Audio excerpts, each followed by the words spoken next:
In progress. Aloha, folks. How's it going? I know you guys were wondering, hey, what happened to your series that you started?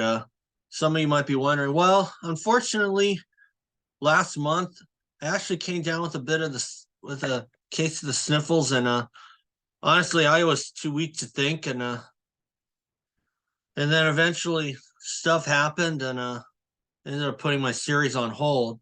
But I'm back to finish it out, and of course, basketball season is a little over a week away, so I got to get this thing done as soon as I can. So, first of all, before I explain what I'm going to do, I'd like to show you all this, my print story. I had picked UH men's basketball to finish third place in conference, and that's exactly where they finished. And I only have about 4 more games left to cover, plus my prediction. So we're looking at 3 more videos to finish out this series.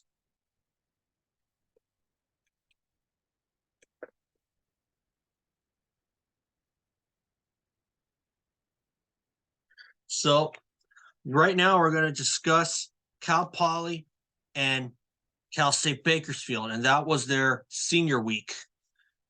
Bakersfield was senior night for, turns out to be 3 guys, not just Jerome Desrosiers, because Junior Madut and Mate Cholina were also planning to depart as well to turn professional.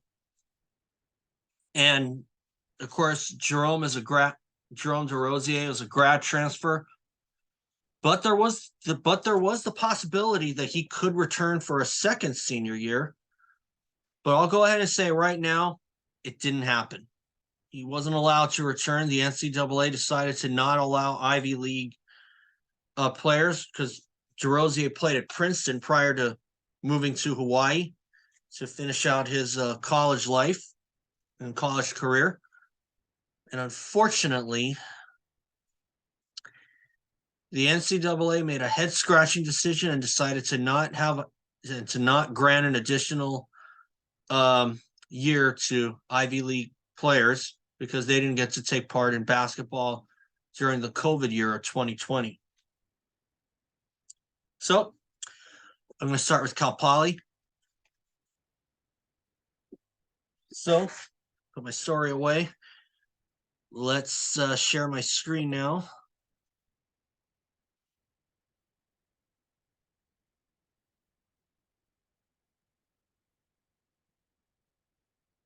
I'm going to share 2 screens.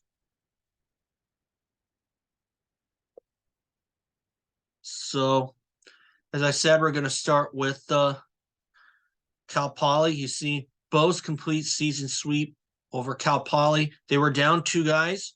Noel Coleman was out for the season after taking a shot to the face. Turns out it was an orbital fracture at UC Irvine. And that was the game that's why I said that there wasn't a lot to talk about in that game because Coleman went out and UH ended up losing by 25. And you notice the sub headline, no Coleman, no Hepa, no problem. That was because Kamaka Hepa was a no-show for that game due to a family issue.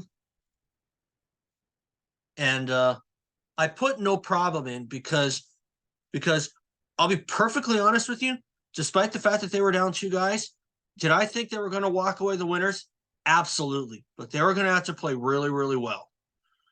And of course, Cal Poly is down at the bottom of the conference. And this was the time where if you wanted a break to come your way, this was it.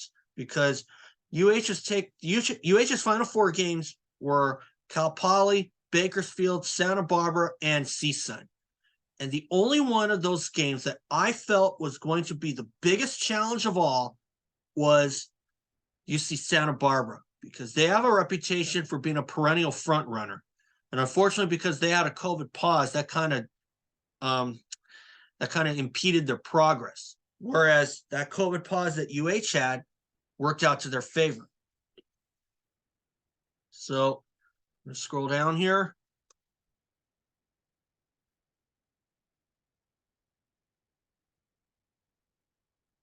And as you can see, they got shorthanded They were shorthanded that night, but they still got the job done. And this is where, and they win 63-54. And this is actually where, from my view, that when the team is shorthanded like this, that's when their true colors really started to show. Now, the fortunate part here is that although losing a starter is never timely, they did lose Bernardo da Silva during non-conference play, but non-conference play, that kind of nullifies things because that didn't even count. Because what do the non-conference games mean? Pretty much nothing. But it does gauge you to where you're at mentally and physically. Because Da Silva was in 3 games, then he missed 6 with a hand injury. And of course, they lost Noel Coleman for 2.5 weeks. And of course, they lost Monte Cholina due to COVID protocols. But during that win streak was when Monte came back. So anyway, continuing on with this game, they were pretty much evenly matched. Jumped out to an early lead, but Cal Poly came roaring back.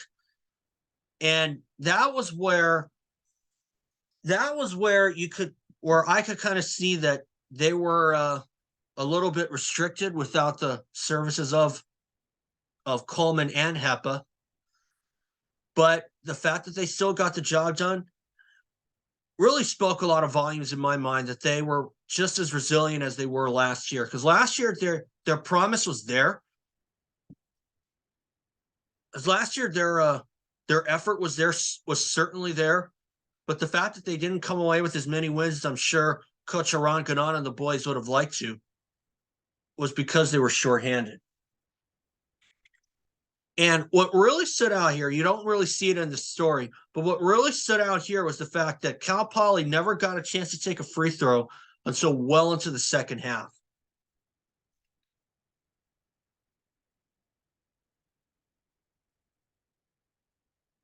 And so, hold on, guys.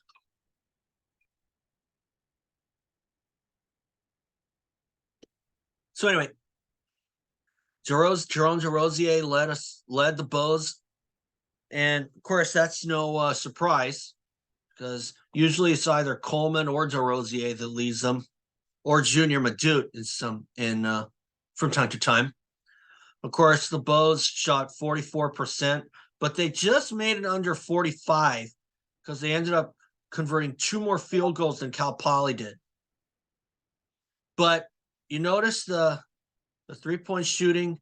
I think UH got the nod they did get the nod on 3-point shooting. They made 8 triples, so only 5. And they're a good 3-point shooting team, Hawaii is. Everybody on the team can shoot the 3. And this is really, and when I say that, I mean everybody can. And this is where someone else rose from the ashes to kind of pick up the pieces with Coleman on the sidelines and, of course, no Kamaka Hepa. And that is this guy, Beon Riley. This guy was 0 for 12 prior to this night, on a night where they honored the Fabulous 5 from the 70s. And this was before my time, so I only know little bits and pieces about them. But the team back then was Artie Wilson, Bob Nash, Dwight Holiday, John Pennebaker, and Al Davis, I think it was. But again, that was before my time. So that was before my time. The only one who could probably explain that team better is my dad, because that was his time. And anyway, these two things that they said, everybody stepped up. Desrosiers says everybody stepped up. It feels great. They did. And another guy that got some valuable court time, the new kid on the block, Justus Jackson. I thought he did well. I thought he's done really well. He's a good hustler. He made his debut in the Diamond Head Classic, and he will be back next season. I'm sure we'll see him here until his final year at UH is over. Until he hits a senior, I mean. But what Beon Riley said really told the story here, because we have so many guys that can step up in big moments, and that's true. He was the guy that really did so. So anyway, This right here, rocketing start from the Bows, hit their stride to a 13-3 run to take a 17-6 lead. But Cal Poly, naturally, you're going to know that they responded, that they're going to respond back, and they did with a 14-2 run, and they took the lead. And they were still in, and although that they kept it, they won by 9. Cal Poly still kept it close, and they at one point had a 5-point lead in the second half. So anyway, the fact that the Bows are shorthanded, you could easily tell when they were out there, but I think it wasn't until about 8, 9, 10 minutes to go where UH really put everything together.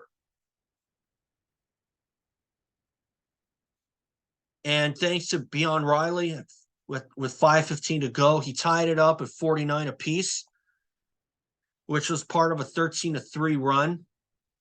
But this was where UH really solidified things when Jerome Desrosiers drained a triple with 75 seconds to go. And from that point on, UH would not relinquish their lead. But also, Desrosiers pointed out that they held Cal Poly to just 5 points in the final few minutes, like 4, 5, or 6 minutes to go. And in fact, the last 5:15, yeah, right here, the last 5 minutes and 15 seconds, Cal Poly was held to just 5 points. So that really told the story. And that's another thing you don't really see on the stat sheet unless someone points it out. And that's what they've done pretty much all season long. They've done a lot of things that don't show up on the stat sheet. Like, for instance, that turnover-free second half against UC Irvine. They held all UC San Diego players to less than 3 rebounds in that home matchup. And tonight was another one. They held them to 5. They held Cal Poly to 5 points in the final 5 minutes and 15 seconds. But Cal Poly, they're a good team, and if you let your guard down, they can reach up and take one away from you. Because we have fallen to Cal Poly in the past. One time I know it was 2020, where UH had as much as an 8-point lead, and I guess they laid an egg and just played extremely terrible to a point where they ended up losing. But again, did I think we were going to lose this game? No. Because they're down at the bottom of the conference, and they were resilient enough to come back and win. But Cal Poly, they got guys that could ball, because this guy, Cameron Pierce, they gotta be ready whenever that guy, because that guy can pretty much put in a good game overall. And so can this guy, Brantley Stevenson. But of course, UH 11 out of 12 games where they out-rebounded their opponents. And of course, they defended better in the second half. And Connaught said that they didn't defend at all in the second half at Irvine. But this is one area where I think UH had to really work on points in the paint, because usually if the opponent outscores you, you're probably going to lose. But this time they didn't. But a lot of the time they've been outscored in the paint, but they've still been able to come through with wins. And this win was huge for them because they were in a battle for third place with UC Riverside. And as I said, UH was able to ice down third place in the season. So that was very good, because they were picked to finish 5th, while I picked them to finish 3rd, because I just felt it in them. Of course, the last sentence here, they'll bid aloha to Jerome Desrosiers, Junior Madud, and Mate Chalina. And the reason why Madud and Chalina were planning to turn professional, and of course, Mate was making a move to Australian rules football, or footy as they call it down under. So, and these 3 guys, and they're perennial contributors, especially Desrosiers, because Kanata said that it's almost impossible for Jerome to have a bad game, and I fully agree with that for sure. And Junior Nedd found his niche at the point position. He really surprised me there with how well he's played, and maybe he surprised himself. I'm not sure. I never had a chance to ask him. But Shalina is a guy who can come off the bench and put in a good performance here and there. So that's Cal Poly. Let's say we get to Bakersfield now. And they're known as the Roadrunners, and I put speeds past Bakersfield. Did I think they were going to win this game? I actually did not, because Cal State Bakersfield, they're a good team as well. They're actually the team that leads the conference in offensive rebounds. Unfortunately, UH managed to get 2 wins over them, so that was good news. That was good to see. They won the road game on January 20th. But these 2 games, UH really had to gut out because Cal Poly, they were without Coleman and Hepa. Kamaka was back for the Bakersfield game. And Bakersfield is like Cal Poly. If you let your guard down, they can take one away from you. And in fact, I think that the reason why that we lost 2 games to them was because we were shorthanded. And that was last season I'm talking about. This season, we got 2 wins over them. But of course, on the broadcast, Kanoa Leahy had brought up that a lot of their players the players from a season ago had transferred out, and one of them I think was in a car crash. So that certainly hurt Bakersfield. That was probably why they only won 2 games all season long. So when you look at it, it's like the way that I saw it, I felt that they were going to get 2 wins over Bakersfield and Cal Poly when you consider how they played on the road. And CSUN, I thought they were going to get a win as well. But Santa Barbara was the only question mark in my purview.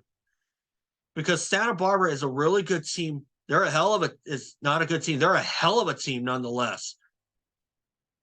And Kanata said that they're a team that was picked to win the league, and they're a perennial front runner too, like Irvine and Long Beach State.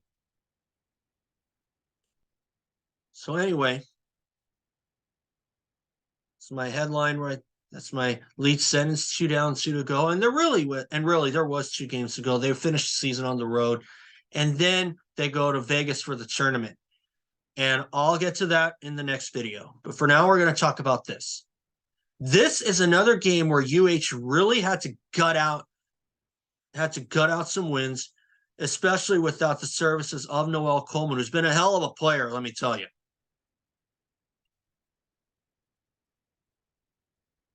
And of course, Bakersfield, another team that's not really known for shooting the triple, so shooting the 3-pointer. And of course, you can see right here, UH hit 7 triples. Bakersfield, they only hit 1. That's the key right there that led them to this win. I'm going to say that right now. That's the key that led UH to that win, because they only hit 1 triple in the first half. Bakersfield did. They didn't hit a single one in the second half. But the fact that here they got a much better showing from Bernardo da Silva, because he was held to only a single point. He was 0 for 4 against Cal Poly. And that was one of the only times all year long where I felt that the big guy on the other team, in this case Cal Poly's Ali Mamie Karoma, was one of the only guys who really had a field day against da Silva. Because da Silva did not have a good game overall against Cal Poly. He did much better here. And he led the team with 14 points. And this was a good showing for Bernardo, because last season he was pretty much absent because of an unknown injury. And this season he's responded well. And I felt that Bernardo has kind of been like the heart and soul of UH's defense, at least a big chunk of the heart and soul, I should say.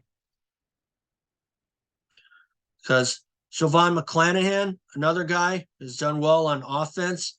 the guy can play the point well.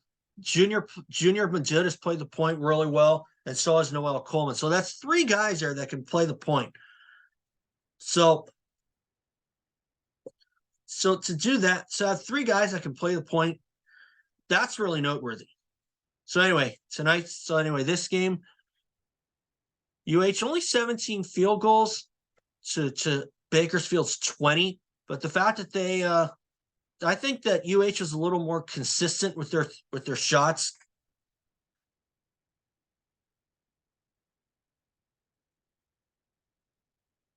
And of course, these three guys, De Silva, McClanahan, and Madut, they're guys that can certainly help you out in scoring, along with Jerome Desrosiers. And of course, right out of the gate, UH scored the first 6 points, all from Jerome Desrosiers. But unfortunately, after that, he didn't score a bucket until the second half. But the fact that they were able to hold off a Bakersfield team that's pretty good in their own right, because like Cal Poly, if you let your guard down, they can take one away from you. And of course, their big guy, Sean Stith, he's a guy that can ball for sure. But one guy that I was surprised out there was not out there was one of their other players. I think it was Justin Edler, or no, not Justin Edler Davis. I think it was Justin McCall. He wasn't out there much. He only got like 6 minutes of playing time out there. So that certainly helped UH out. And of course, UH found themselves in a hole in a bit, but fortunately, Beon Riley came to their aid with the triple. And Bakersfield unfortunately took a 5-point lead via a 7-0 run at the 4:27 mark. But another guy that I thought certainly came through in the clutch is Amaro Lotto, one of their guys off the bench, because Lotto is one of those guys that he's good on defense, but Coach Ganada said that whenever Lotto gets a good look from three, they all think it's going in. And I'm starting to think so too, because Amaro, he's a good three-point shooter, but I don't know if he can make it as consistently as other guys like Eddie Stansberry and Jack Purchase, and even from back in the day, Matt Lojeski. Because those guys consistently made their triples. That's for sure. Of course, Kamaka Hepa coming back. Didn't really do much. I didn't really look for a lot of things out of Kamaka, but he did help him out defensively and offensively too. Thanks to this triple to put the Bulls down 32-31. And then Bernardo De Silva made a bucket with 10:05 remaining to put the Bulls in front. But another guy who came to their aid to get the lead back from Bakersfield, Beon Riley. They were saying be on the lookout. I say beyond belief because I think it's not going to be long before Beon Riley is money in the bank, because I think these two games were really, really games where he felt that he really belonged here and he could shoot the three, and everybody could see it, or everybody could see that he could shoot the three. And that's the thing, you know. So a couple of career night games from Beon Riley certainly helped the Bows in getting 3 wins in the final 4 games. And this was where UH really found their good rhythm, and they outscored the Roadrunners 18-8 to seal the deal with 6:34 remaining, starting with the Jerome Desrosiers layup. Their only bump in the road here, Kamaka Hepa rolled his ankle with 3:09 remaining, and he didn't return. But fortunately, he was back for the 2 road games and the tournament. I kind of felt that, as someone who's rolled his ankle before, I kind of felt that he would be back the next game. And I felt that we had nothing to worry about from the get. But this point here about Bakersfield, Sean Stith, he led every player, including UH, with 10 points. And he was also only 2 in the second half.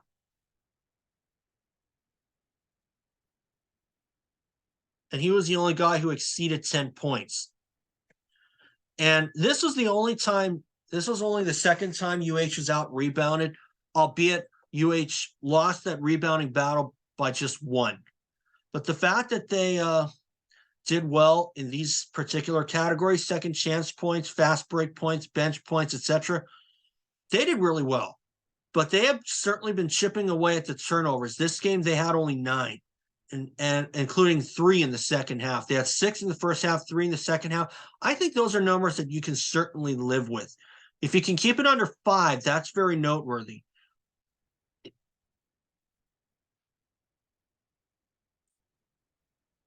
So with this win, they're now alone in 3rd place, and it would stay that way for the rest of the season. So that's going to do. And I'll go ahead and say right now that UH did split their road trip. Stop my sharing here. So UH did split their road trip. They ended up losing to Santa Barbara, which I kind of thought might happen, because if they can get one over Santa Barbara, it had to have been the home game, which they did. Because last season they proved they got the pace, but because they were too shorthanded, I think that's why they were not able to get a win over Santa Barbara last season. And of course, that rally, that home matchup over Santa Barbara, where they rallied back to win, that was one for the ages. So once again, Santa Barbara, the road game, they ended up losing, but they did keep it close. And I'm going to explain that in the next video. So for now, thank you all for watching. I hope you guys liked. I hope you guys all like this. And once again, my Prince story. And I will go over their schedule for the 2023 season. And I'll go ahead and say right now that UH is picked to finish 2nd this season. And I fully agree with that. And I'm going to explain that in another video. So for now, Wala Mapono, I'll see y'all soon.